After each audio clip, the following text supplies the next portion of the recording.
Welcome everyone to our Business Mobile Bootcamp. How was the weekend? Very good. Good. How about the homework? Did you do your homework? Did you have time to work on that? Yeah, we got ours done before the weekend so we could screw off all weekend. I like to hear that. Awesome. What was the experience? Tell me about your findings. Were you able to speak with some of the end users? How was it? Ours was great. We were able to, we started advertising and just putting things out on Facebook and got fairly decent response, actually. I put out a post on one of the Facebook groups that I've been using for research and started to try to pull customers in using our MVP, because really we don't have the final product. It's still in development from the web developers. And we figured, well, we can still do the work manually that we were planning on doing. And so we put some responses out. I put out literally a half a paragraph ad on one of the Facebook groups that I belong to, and I got a response within 30 seconds. Ooh, wow. And then we got another one within about a minute. It wasn't overwhelming like some of the research that we did, because we were getting hundreds of responses, but we got 15 or 20 responses yesterday. From a loan officer perspective, it probably looks like we got, I think, 3 loans out of it. And then we've got probably 2 clients that actually need some massaging.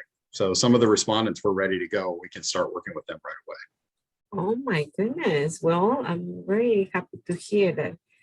So would you mind to share the paragraph that you wrote? I want to know what you Sure. wrote on Facebook. It was very, very simple, and it's based off of a marketing book that I bought online. Let me see if I can pull it up so I get it directly. Mm-hmm.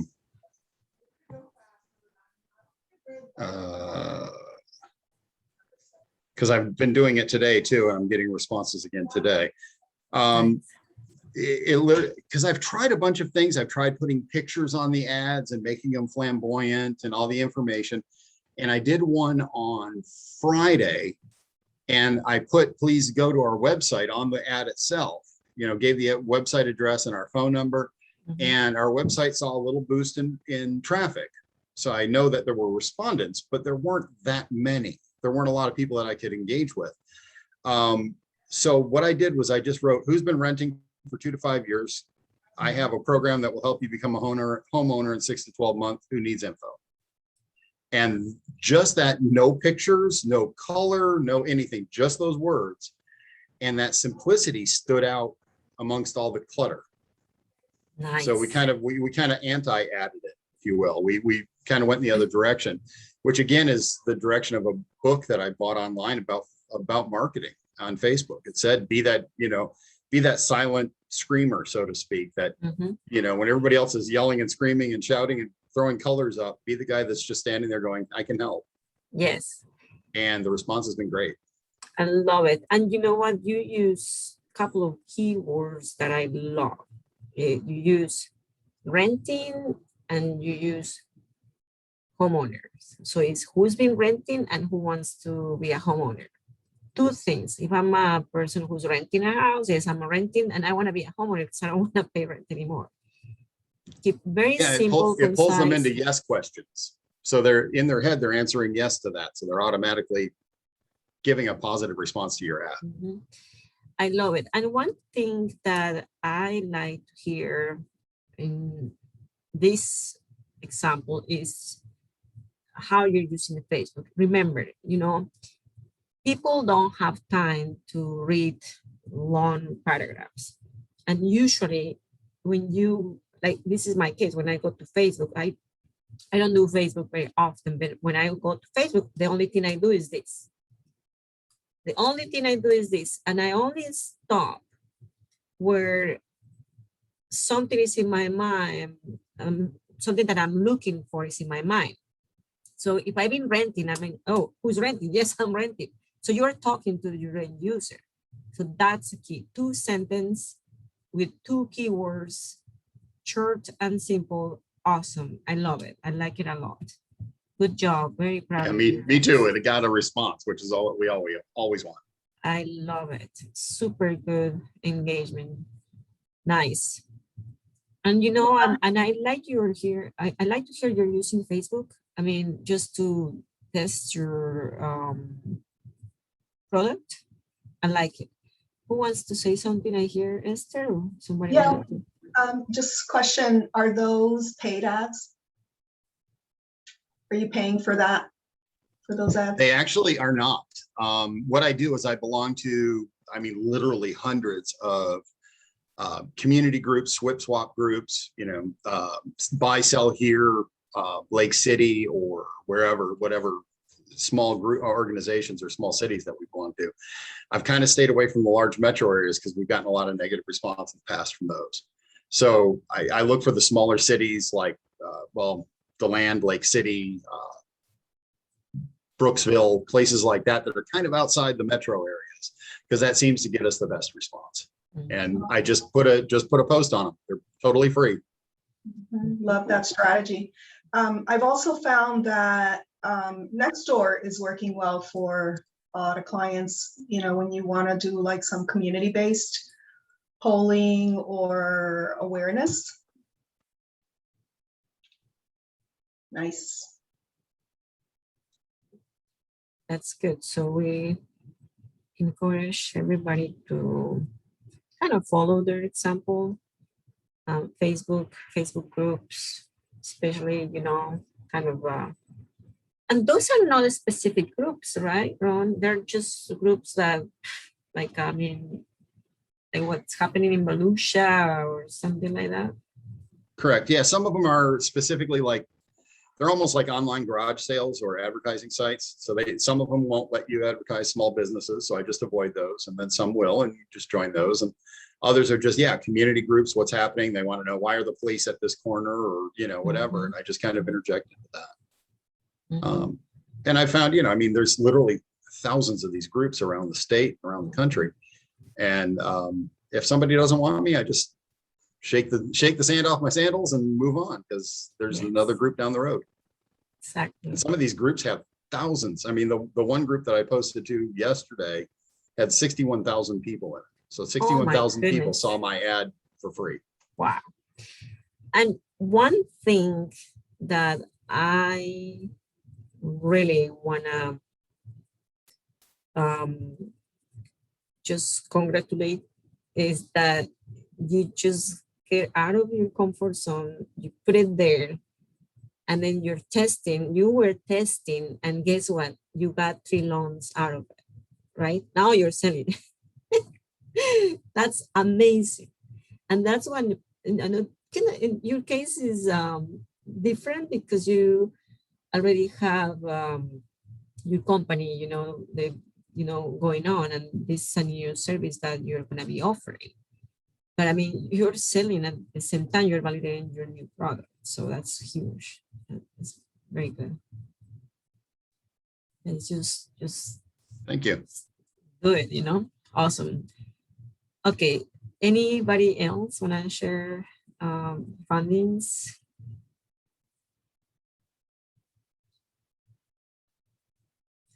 If not, no worries. We will continue. Remember, we're working on the questionnaire, on the questions for your end users. We're kind of evolving what you're doing and transitioning from the value position canvas to now the business model canvas. So today's class is all about the transition from the value position canvas, then the questions you ask the end users, and then you're going to be adding some stuff to build your business model.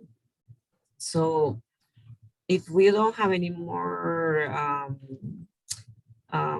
people that want to share, I'm going to jump to the PowerPoint. I actually want to make a comment real quick because I arrived late. So I kind of got in the air. What was this discussion about? Basically, your the questions that Ron sent to his prospects. Yesterday, I had a meeting with my community manager, and this is the first time I sit down with the target audience to talk about the solution we're trying to create. And it was extremely enlightening to sit down and have a conversation about what you have in your head for months, and ask questions and realize that, yeah, it is a problem, but it's not that big of a problem. and actually find out other big problems that they have that, it's kind of predictable, but it's good to hear them saying it. And now I think our challenge between me and Nidalo is to expand this and be able to, I don't know, set a goal for this week to get a hold of 100 people and try to get their opinions of their experience. And I've been thinking a lot about going through LinkedIn to do that on the platform, because it's more, it's geared more to professionals and professional profiles. I guess, based on your demographics, the public that Ron is trying to reach, Facebook's perfect because it's an environment that brings a lot of people. They're renting and looking to buy property, so it's perfect. But in our case, we really need to have a conversation with property managers and understand the day-to-day, how do they do violations in their communities and stuff like that. And it was fun because I was able to confirm some of the assumptions, the hypotheses that we created with the person, even though she didn't think it was a big deal, but it was a confirmation that she basically told me that she spends 12 hours a week doing violations. And I was spot on that. I was like, they should spend at least like something around 12 hours a week. And she said that 12 hours a week. I was like, whoa.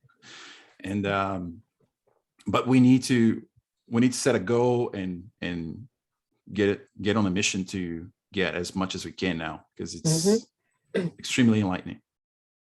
That's great. And this is all about, you need to sit with your end users, talk to them, and then kind of extract anything they have in their brains. What's going on? What's the problem?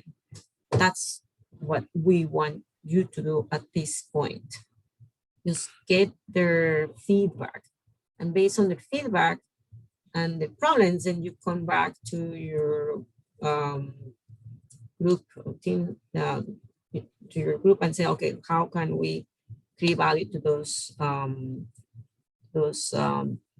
people, and then you create the product, and then whenever you have it ready, it's going to be an easy sell. Also, I never told her what we're doing. I mean, I told her we're trying to we're looking into solving a problem in violations, and then this conversation started where I would ask her questions and she would tell me what's her experience doing violations. And from that, I started to, catch stuff here and there that would validate what we're doing, but also pose a challenge for us, because since it's something that can be solved, but it's not a top priority, how do we make it a top priority? Or will it ever be a top priority?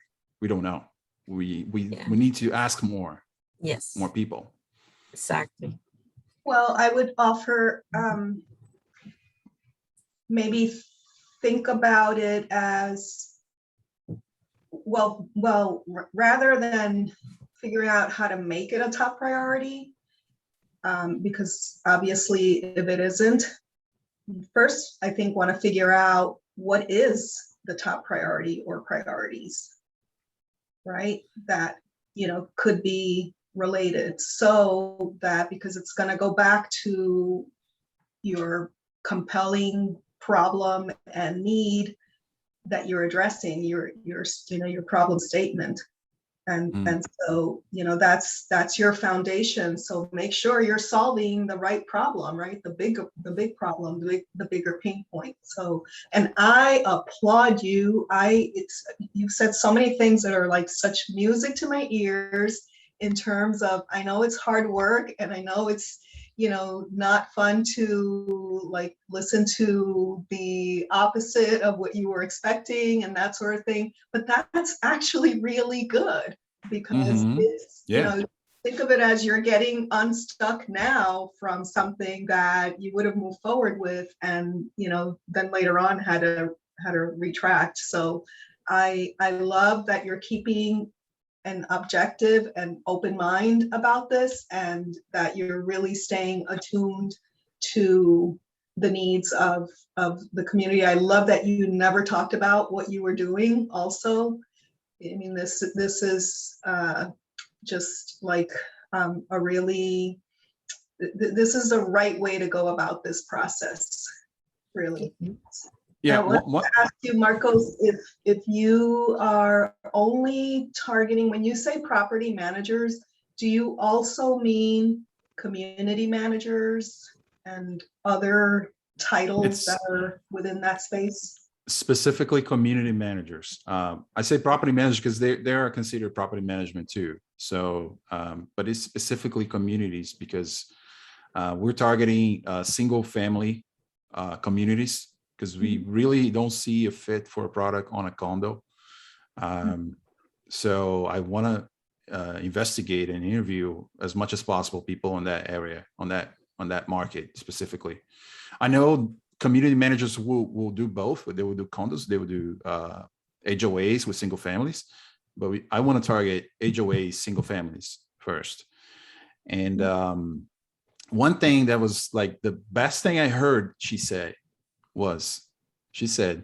we had somebody that was dedicated to do violations here in the office. We had that person. And that person would only do that all day long. I spent 12 hours a week doing myself because I handled 10 communities, but we had this person in the office that would do only violations. He would drive and he would process, he would do everything. And then she said, but I think we need somebody. So she has a need for that. The company doesn't have a person doing that right now. And people that works doing management, they feel like, you know, we should have somebody that does it exclusively. And, you know, that way we don't have to go out there and drive it. So it's kind of deep inside is a pain in the butt to do that. That's what I'm saying, you know, but it's not something that surpasses what she explained to me was the biggest pain in the butt, which is having to deal with homeowners that are uneducated about HOAs and people that, you know, just don't understand how HOAs work. And they have all these absurd claims and things that they expect would be in a certain way because they don't think it's fair. They don't like it. They hate it. And they send a lot of hate towards them. So, you know, this is their biggest pain, but this is not the problem that I set out to solve. But if it's something that, you know, I don't know, if I find a solution for that, I'll go for that. But again, you know, taking that away from them, she can spend those 12 hours more focused into creating a better relationship with homeowners, right? So I think that's also we can put as a benefit of the product. Yeah, like how much time and effort are those 12 hours costing her that she could otherwise be deploying towards more profit-oriented activities, right? Yes. Question. And homeowners education, right? Yes, exactly. Yeah. Do you have a contact at Access?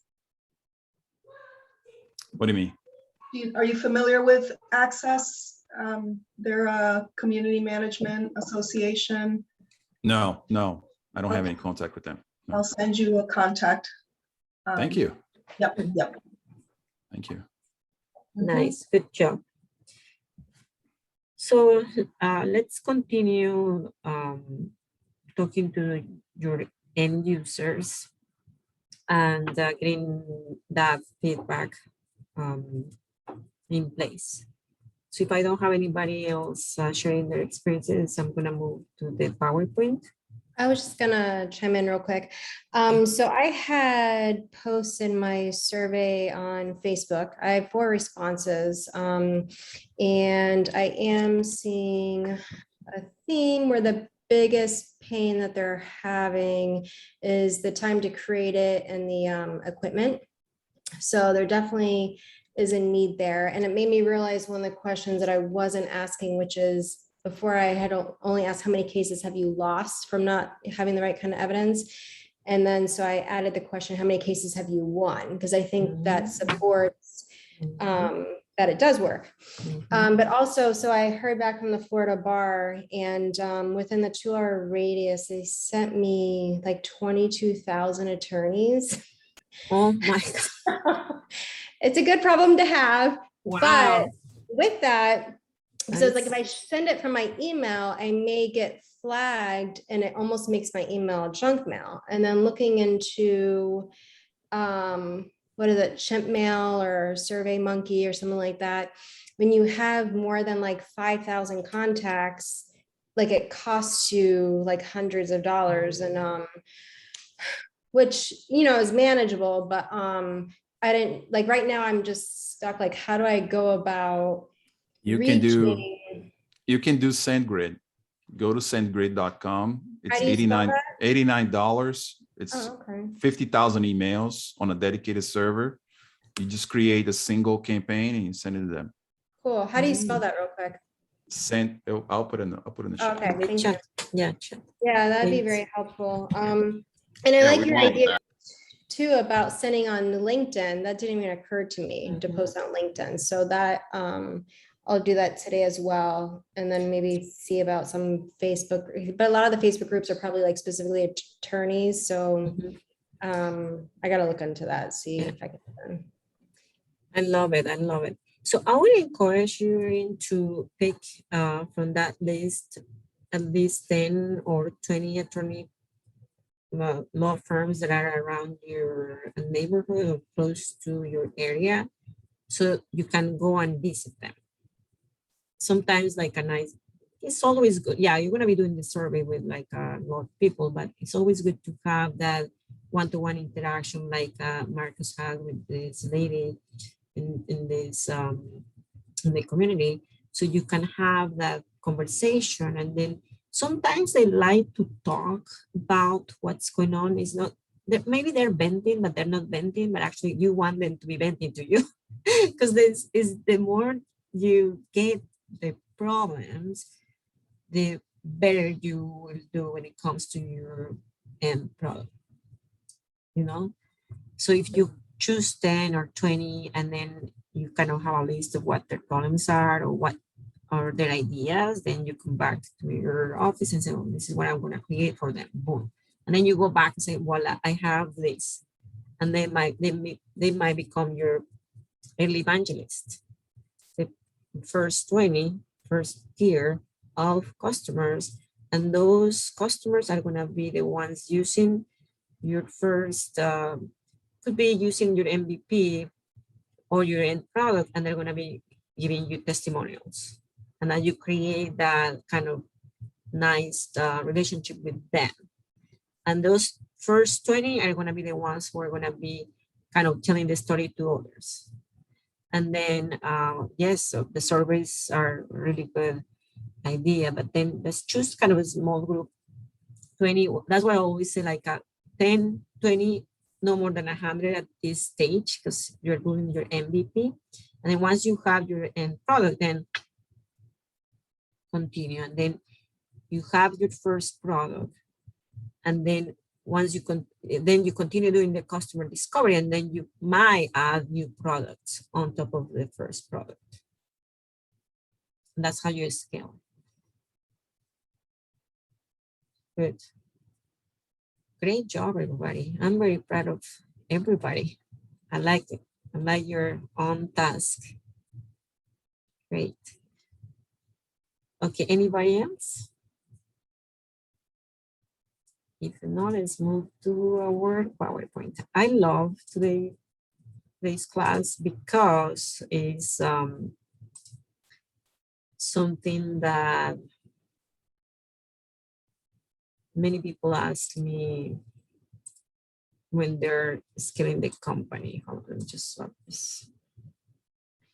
And it's, you're getting feedback, could be 1, 5, 20 end users feedback. And then once you bring that feedback to the table, then you're gonna be making choices. You're gonna be doing the assessment, you're gonna be testing, and then you're gonna kind of validate your hypothesis. While you're doing this exercise, I want you to follow these 7 questions. I upload a form in our LinkedIn group. It's called the 7 questions to assess your business model design. Did you have opportunity to print it? I'm sorry, I just did it this morning. If not, I will just go over this, and then you use the form and kind of put a number. It's like we're gonna do an assessment. Like we're gonna talk about switching costs when it comes to customer relationships. We're gonna talk about recurring revenue. What can you do to build a business model with a recurring revenue? And we're gonna talk about how can you earn money before spending it. Then what's the game-changing cost structure? And then they're getting others to do the work. Then scalability, how are you gonna scale this company? And last, we're gonna talk about protection from your competitors. So I'm gonna go in deep on these concepts. So what is, we're gonna do an exercise. Is use the template that I add on the LinkedIn group and kind of mark from 0 to 10. This is the form that I upload. You know, from 0 to 10, and I want you to kind of mark in terms of switching costs. An example of switching cost is how easy or difficult is it for customers to switch to another company. This is the customer relationship. Like when you have your end product, when you have that already going, how are you gonna keep your customers loyal to you? An example of this, remember this iPod, which with this amazing device, you can have thousands of songs in a pocket. And when this iPod started, actually, there was no other device like that. Remember? And that's kind of an example that if we buy an iPod, we couldn't go to anywhere because there was nothing else, right? So just remember, how can you keep your customer loyal? That they don't go to your competitors. Just create a product that is unique. And we've been talking about this, the whole bootcamp. What is it you have that is so amazing and people are gonna hire you? In the part of recurring revenues is every sale a new effort, or will it result in follow-up revenues and purchases? How evenly distributed are your revenues through the year? That's the recurring revenue. So how are you gonna make money while you sleep? Remember Nespresso, the machine, and how they make money? They made money with the little coffee pots. That's what the revenue was. Yes, they made money with the machine, but actually the little coffee cup were the ones who bring a lot of money to the company. That's an example of a recurring revenue. The other example of recurring revenue is the subscription model. So how can you do a subscription model? Another question is, are you gonna earn money before you spend? So are you earning money before you are spending it? An example of this is, remember these computers, Dell computer?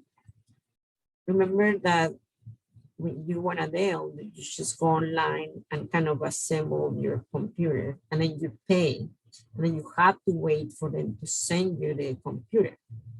That's an example of how can you make, that's an example of earning before you're spending. So they're gonna pay you first. Another question is game-changing cost structure. Is your cost structure sustainably different and better than those of your competitors?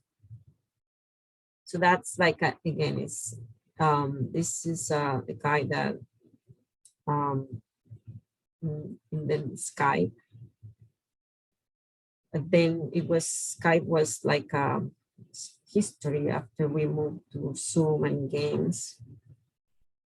So it was like just make sure you're building a product that is not easy to be copied. So how are you getting others to do the work for you?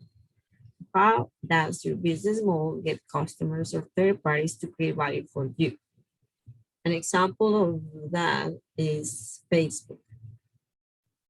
They create the platform, and then we are the ones who upload the pictures. We are the ones who do our files. We just do all the work, right? They just create that platform, and then we have Facebook. Same with LinkedIn and other social media outlets to have people. Scalability. How rapidly and how easily can you grow your business model without hitting roadblocks? Sample infrastructure, customer support, etc. So what you're building, is it going to be scalable? Now, if you're building a platform, is your software, your network capable to kind of keep up with all the transactions you're going to have? I don't know much about this part, but I know if you're building a portal, you make sure you're able to grow without problems in the future. An example is credit cards. Now, how are you going to protect your business model from competition? How much is your business model protecting from your competitors? So, do you need a patent? You need a copyright? You need a trademark? What else are you do? What is it you are doing to prevent your competitors to kind of take you out of the market? Now, if you cannot patent, if you cannot copyright or trademark, the first to market is the most important, but guess what? You need a lot of money for marketing. Because if you are first to market, you're gonna be everywhere. You're gonna be growing super fast. And to do that, then yes, you need money for marketing, and you're gonna be everywhere. So this end user will pick your company, not the competitor. An example of that protection for competition is the App Store. Like if you would have built an app for iPhone, then nobody can copy it. And this, yeah, that's kind of an example.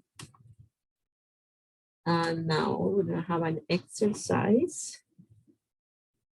And you're gonna do that in your house. Come up with at least 40 ideas in response to the 8 questions I will present. Now these are other questions. 8 questions. What if we had to offer our core product service for free? How would you earn revenues? And I think I talked about this with Ron yesterday, like just with the first users, just kind of offer this for free to see if you can do that. And if you can make with the same people revenues later. And the whole idea of getting this for free is because you need the validation, it's because you need the testimonials, it's because you need the feedback to improve what you're building. And remember, the first tier of end users, we call them the early evangelists, are the ones who are going to give you feedback for you to improve your MVP. Once it's improved, then you have a final product and voila, it's ready to go to the masses. And then those first 20 are going to be the ones helping you in your marketing efforts with their testimonials. How could we build a platform business like the Apple App Store? I know you're building a nice business right now, but is it possible for you to build a platform business or a business like the case studies we're learning? Airbnb, Expresso. Just think about how can you make money while you sleep. In the case of Erin, you know, I don't know, you already have some sales, you know what you're doing, and now to make this kind of subscription based, I feel like if these attorneys firms have staff, then you might kind of rent the drones or rent your equipment. If they don't want you to do it, then they hire, they only lease your equipment and they work with their staff. I don't know. I'm just kind of thinking, how can you make money while you're asleep, or how can you have more revenues? That's some thoughts for the future. I don't know. These are just questions that I want you guys to ask yourselves. How can you build that kind of business? How could we generate recurring revenues? These questions is all about helping you to think big. It's helping you to build a company that you can scale. And it's all about, this is what we do here at the UCF Business Incubation Program. We are helping entrepreneurs to build scalable companies so that they hire people and they kind of create wealth in our community. And you can do it. I love what I see so far in this group. You can do this. How could we get others to create value for us for free? How could you get your end users to do the work for you? And then you just get money. That's a subscription type of business, or that's there is the solution to your problem. Just do it. I like Marcus' idea with the other platform he's building, that's customer relationship management for property managers or communities. That's kind of like you put it out there, and that's how you're going to be creating a company that will just kind of have this subscription type of business model. Okay. Which strategic partners could we work with to leverage our business model? So who is going to be your future partner that is going to help you to grow this company? And I know you already have your partners, like see the attorneys, our clients, but also partners, property managers, yes, our clients, but also partners, the loan processors and loan brokers, yes, partners, and also customers. So we already have defined this during this bootcamp. How could we achieve most scalability in your business model? And I know this is a lot, but I mean, I want you to think big. And I don't want to overwhelm you, but I mean, you can do this. How could we dramatically increase switching costs? Switching costs is like your customers cannot move to another company. It's going to be difficult for them to live here. So that's kind of something. What can you do to kind of keep this customer loyal? Because remember, you know, it's very expensive to bring new customers. So if you engage with one customer, You better make sure you want to keep this customer loyal for a long period of time. For which segments, other than users, could we develop a value proposition that's going beyond what we're learning now? So with these 8 clear questions, then you kind of which prototype business model will you keep? And of course, you will keep the most attractive. And then another homework is share your wildest and favorite ideas during this process. And remember, I know you're gonna be thinking a lot. I know it's a lot of like it's a lot of time spent thinking on what is it you're building. And remember, do not fall in love with the first idea. We're in the process of designing your business model and creating a good product. Once you pass that design, you're close to test, test, test, test. And then you test and then we evolve.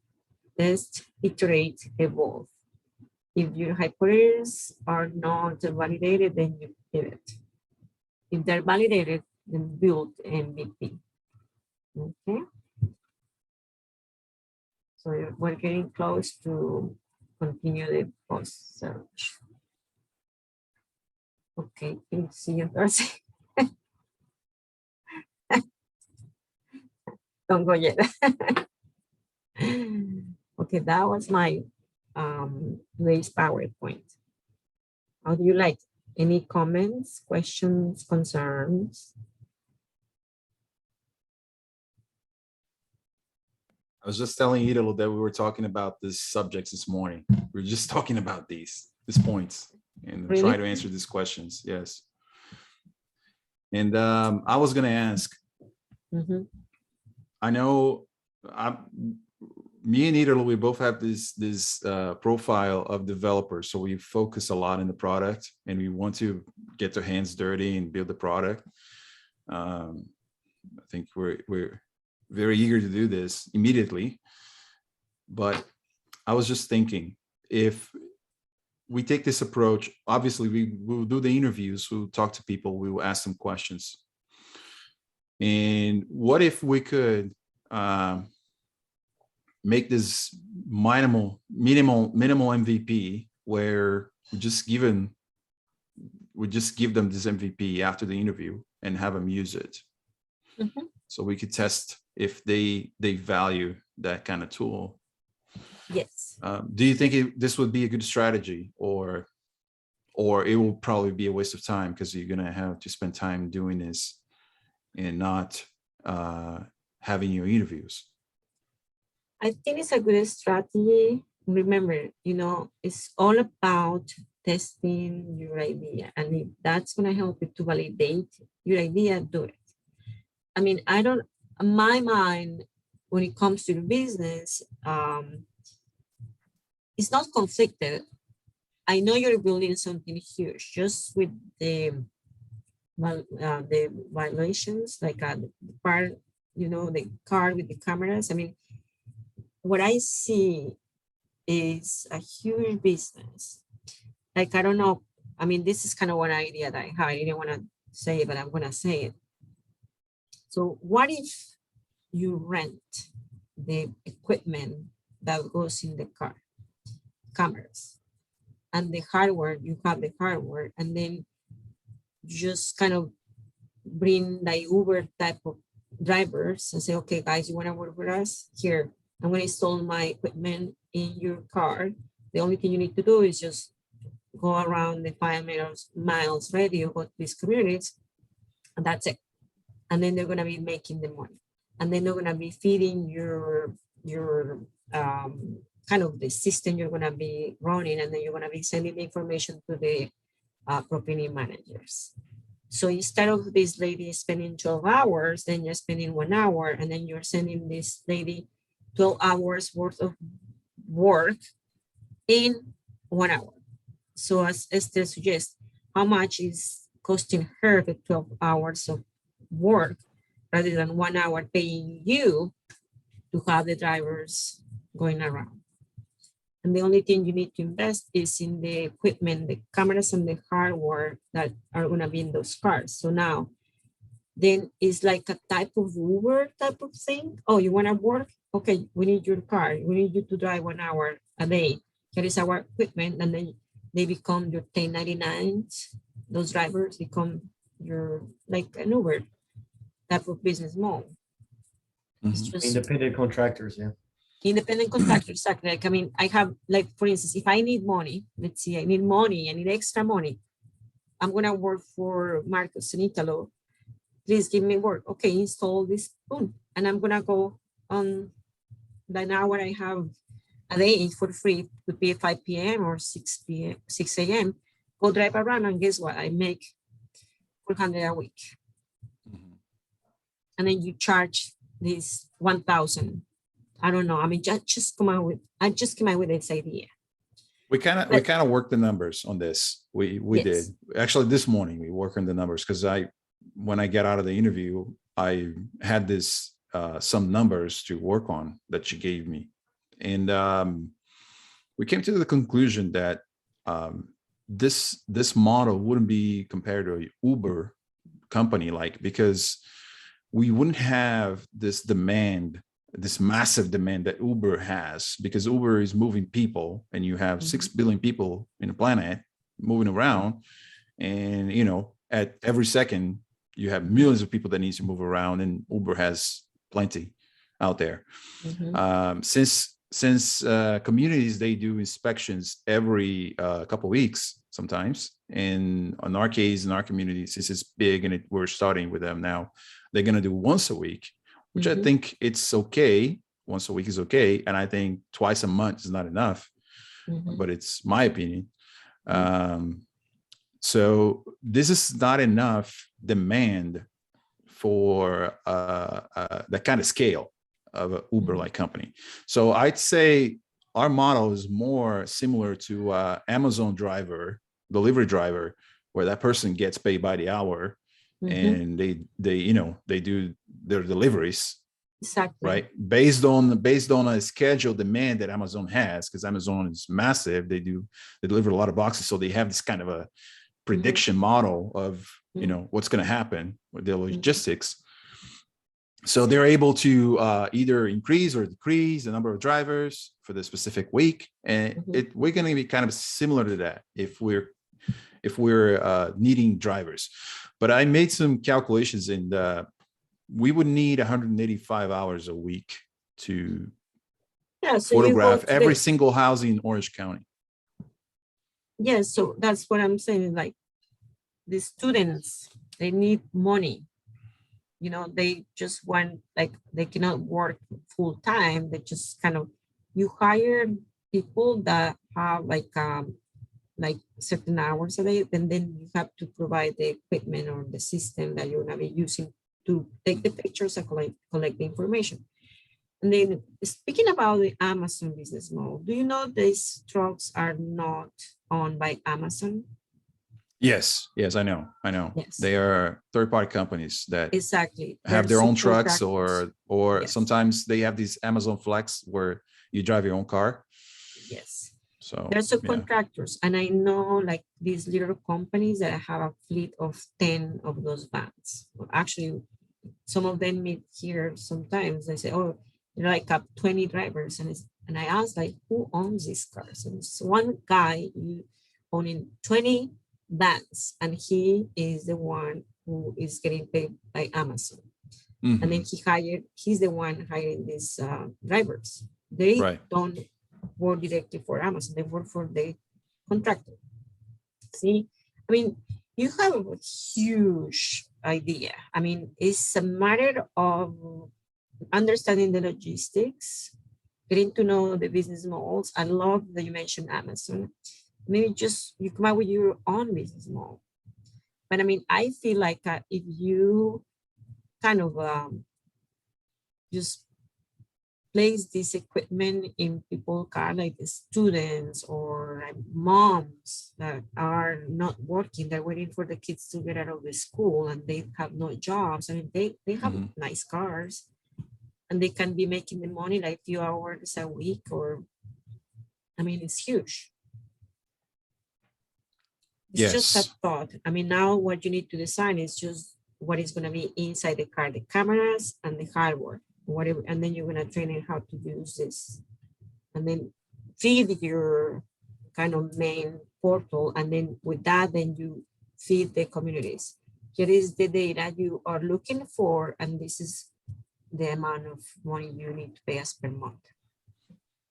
Pretty simple. Yeah. I mean, but what do you think about putting the platform in front of people that we talk? I Like feel a like prototype platform. Do you think it's I a good like idea? it. You Mm. yeah, you already have your prototype. You did your job by putting the cameras in your car, and you drove around, and you took the pictures. You already have part of your MVP, and you place it in your Mhm. car. Yes. Now what you need to continue building is the sequence. Once you capture the information, now how are you going to feed the system, and how you're going to send that information to the property managers. Mhm. Okay. Yeah, I think it's you're pretty close. I mean, you're pretty close. I mean, it's just how we need to find the numbers, like 12 hours of work, how much it's gonna cost her. No, how much is costing her the 12 hours of work, and I then how much it's gonna calculated, cost, how much it's gonna cost you to do this, and how much is you gonna be saving. if she's making $30 an hour, it's costing her $360 a week. And now how much is the price that you are going to put? We were more expensive than that at Mm. first, but we thought about maybe we could match it.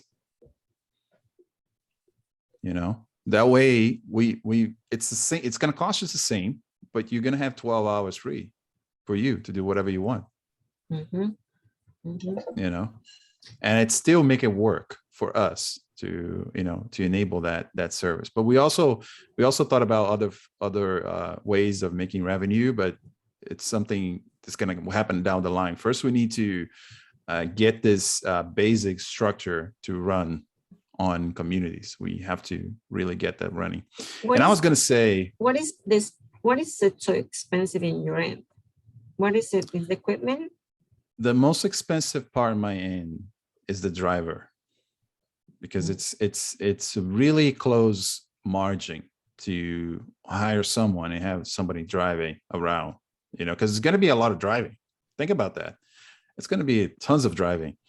And Uber made a way to pay for itself because cabs are expensive. And I don't know how they make it cheaper, but they do, right?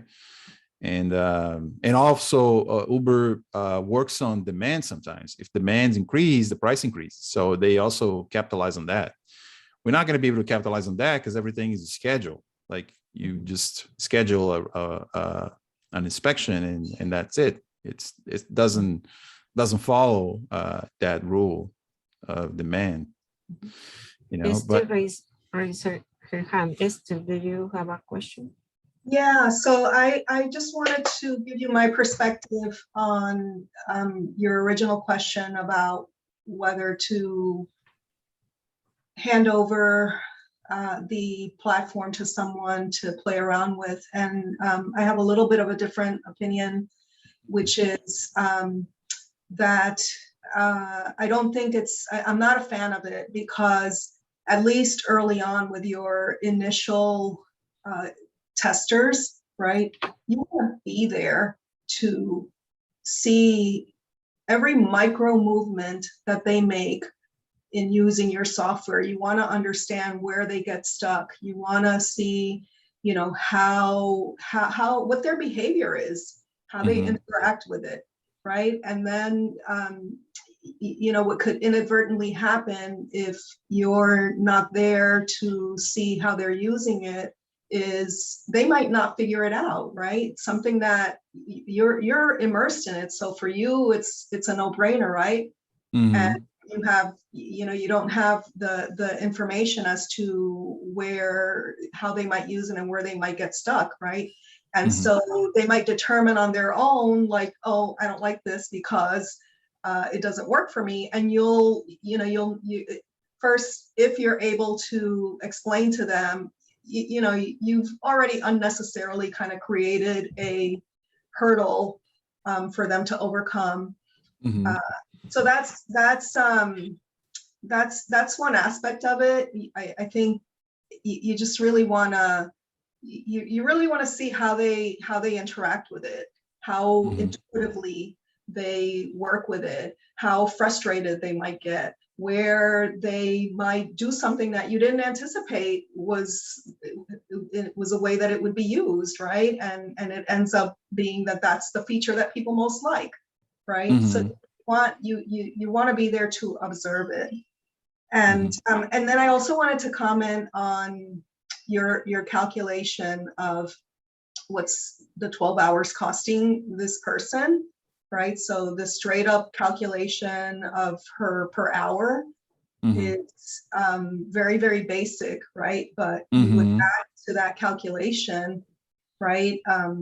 Not just what it's costing her in time, but what's not getting done as a result of her, dedicating those 12 hours. And Mhm. in addition to that, right? So she might be, I know these community managers are very overwhelmed. Yeah. She might be stressed out, be overworked because, so that's one aspect of it on the negative side. And then on the positive side is what's the opportunity cost that she's missing out on, Mhm. i.e., those 12 hours that she's not working on these violations. She could be on the phone making sales, or putting programming together, or doing some profit making activities, right? So there's an opportunity cost embedded in there as well. Mhm. That's your real calculation. Yeah, we actually on our value proposition canvas, we added lots and lots of pain points on the customer side. I mean, they're all hypotheses. I was eager to confirm any of these points, but she didn't make it so like it was such a big deal or bad, because I guess she's used to the way it is. She's used to the way it is. I'm used to going there and doing myself, so I really haven't get the time to think about what am I losing by doing this, or what am I compromising, because she has to drive over there. She spends sometimes in traffic, and sometimes you get in a traffic jam. It's stressful, or you can crash your car, or you lose gasoline. You waste money on gasoline, you waste your car, and there's a bunch of things that goes in between that process, right? It requires a lot. So she's not taking account of that. She's just looking at the task specifically and saying, no, to me, it's very simple. I just go over there, I walk around, I drive around the community, I have my tablet, and I take the photos, and I put my report there. That's it. But she's not looking at everything else. And what are the gains if I don't have to do this? Yeah. So yeah, we put a lot of these points on our canvas, but I'm the main thing is I know I'm trying to put my put my how can I say, I forgot the expression, but trying to be ahead of myself and build something quickly. But I understand I really need to find out suffering out there. And I know it's a strong word, but it's the foundation of the business is gonna be suffering, a lot of suffering. So Cool. first, Marcus, you need to make sure what is the solution you're going to be building.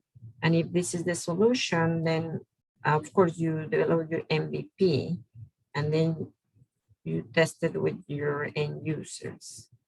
That's kind of the sequence. But make sure this is something many people need. That's her problem. Now let's see if more people like her have the same problem. Once you detect that's an opportunity, then you build an MVP. And of course, you have to test this before creating something bigger. That's what I say, please test, but it's after you have developed the interviews, after you know that it's okay. Until you know this is gonna be what you're gonna be building.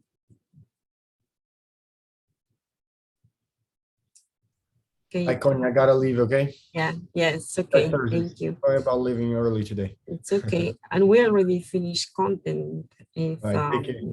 if we don't have any more questions or feedback, we might end early today. I Yeah, know you have. I actually do. Go ahead. Kind of related to the work that we've been doing, the customers that we've been working with or getting responses from. I'm seeing as we were looking through the questions or as you were reviewing them, I was thinking to myself, the big problem that we're having right now is converting. I'm getting 100 responses and I'm getting one customer out of that. How can I increase that conversion rate? And so that was one of the things that I was going to start working with Marty on or with this afternoon. But since we've got everybody here, I'd love to throw that out there. See if there's a resource that I could start tapping into to learn a little bit more, or, you know, a book to cover, you know, buy, because I've only bought like 18 so far. So I need a couple more. Any ideas? So your 100 responses came based on your offer to help people to be ready to buy a house, or people. Okay. Yeah. And then, okay, so you kind of put the question there and then you have people. Now, do you have a process developed for them to start following your process?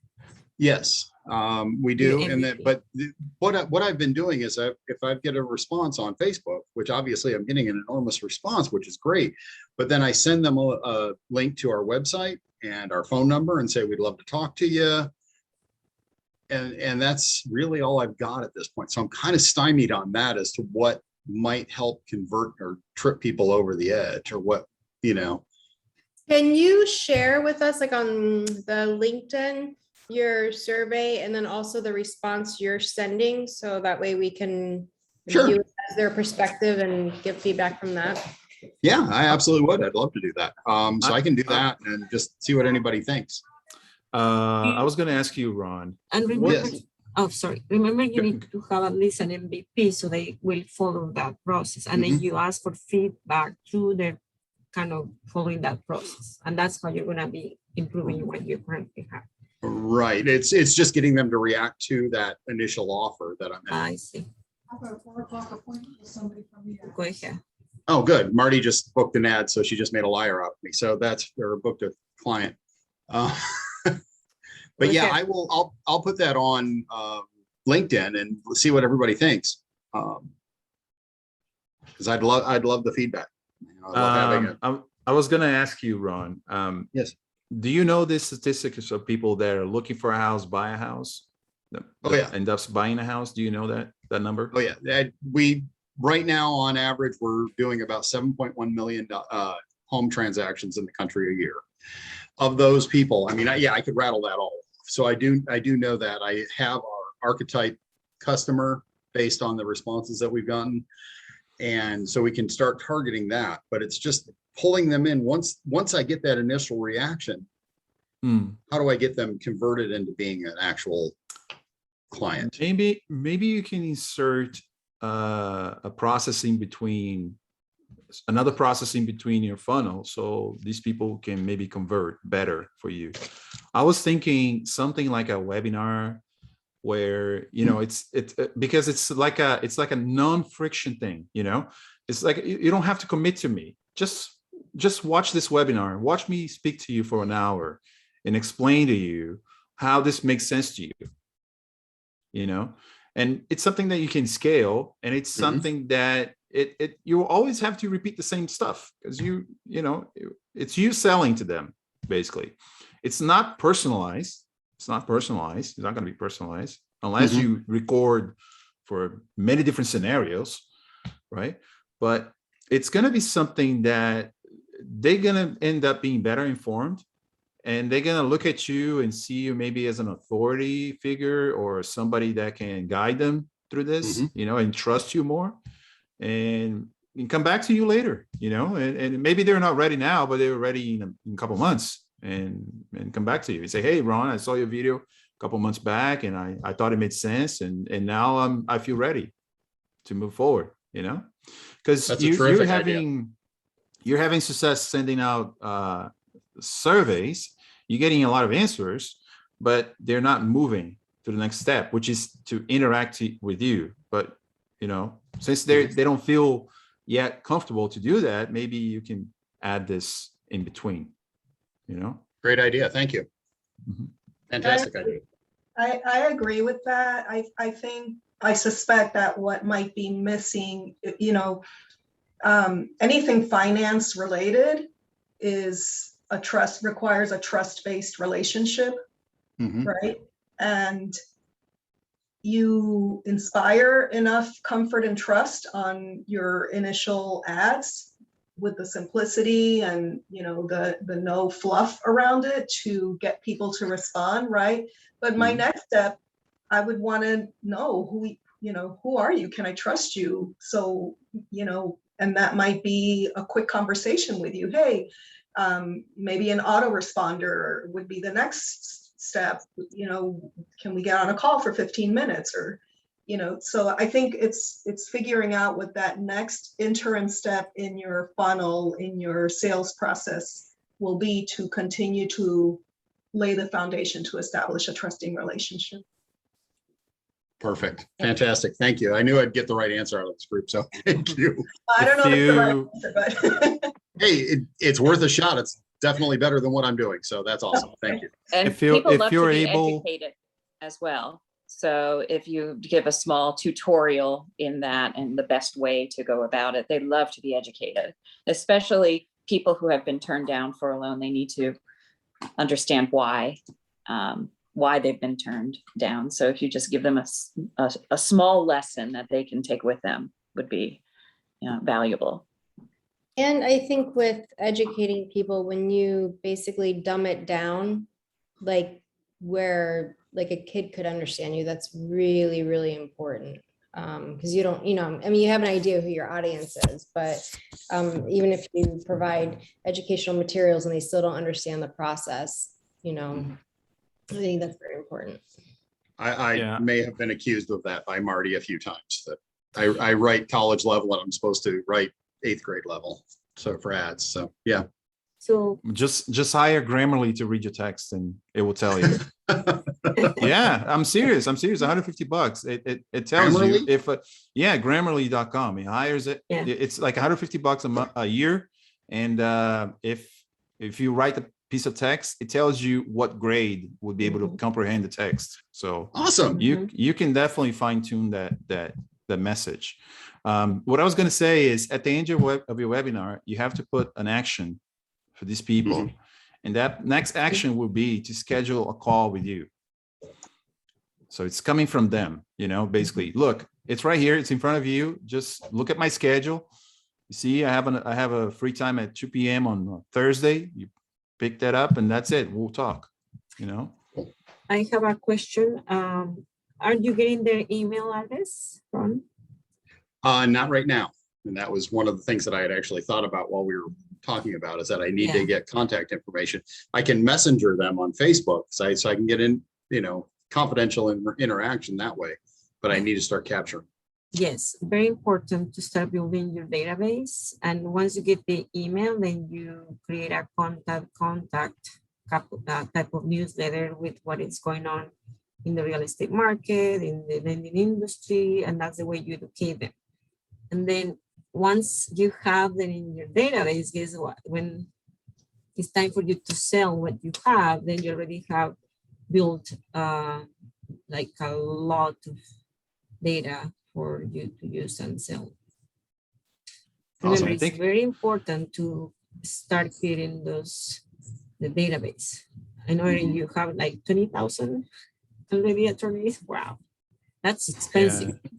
Yeah, I Whoever was gave you not that? expecting that. And it was basically just, I think it was 9 circuits, but it's basically within 2 or 3 hours. It's not that far. So I was like, oh, maybe 8,000. It was like 20. I'm like, that's a lot. It's huge. Can I tell you a trick on that one? Because I actually did that with real estate agents a while back. you segment them into 500 or 1,000 names or whatever the maximum you're allowed. And then you can upload those, email your blast to them. And if you're going to do a different group next week, you unload those and reload a different group, and you never go over the maximum. It keeps it cheap. Yes, that's good to I am know. the king of trying to get free stuff. So there you go. What program was that on? Is that through like the MailChimp or Constant Contact? Like Actually, I used MailChimp, Constant Contact, and there was one other one I'll have to try to find for you. But by doing it on different ones, I could send out multiples, because real estate agents, everybody's got a real estate license. So, Hey, Ron, do you know what the threshold is on sending these emails en masse so that you don't get blacklisted? I don't on that. I know it was a cost related thing. I was able to keep it cheap that way, but you do have to be very, very, very careful, because if you're just spamming them, and people will have the chance to unsubscribe. And if too many people unsubscribe saying, I never signed up for your list, they'll boot you off of the system. And I don't know where that threshold is, but it does exist. I was going to say, Ron, that you should establish your position as an authority at the subject you do. So that's why you want to always collect their emails, their contact information up front. Have them go through maybe this funnel of yours, which I'm not sure if you're going to use webinars or video or not, recorded video. But if you do, you want to be always speaking to them once in a while, sending them an email, telling them, the ones that didn't convert, mainly. All right, great. Thank you. Great. I like that idea too, Marcos, thank you, because this process isn't quick. It does take a few months to a year, maybe 2 years. And in that time, if they keep hearing, and I say from Ron, because he looks more authoritative than I do, it forms a relationship. And like you said, a trust. So I like that a lot. Thank you. Yes. I agree. Very good. I like the feedback. I like to hear everybody's updates. We're getting in the right track. I'm very proud of everybody. So far, so good. And if we don't have anything else, I think we're finished. Great. Thanks, everyone. Thank you, so everyone. much. Thank you. Thanks, you Remember guys. those Have a good key afternoon. questions. I'm going to go have an appointment this afternoon. Yes. I gotta go talk to a lot of people now. See you. All right. Thank you. Bye. Bye. Good job, everybody.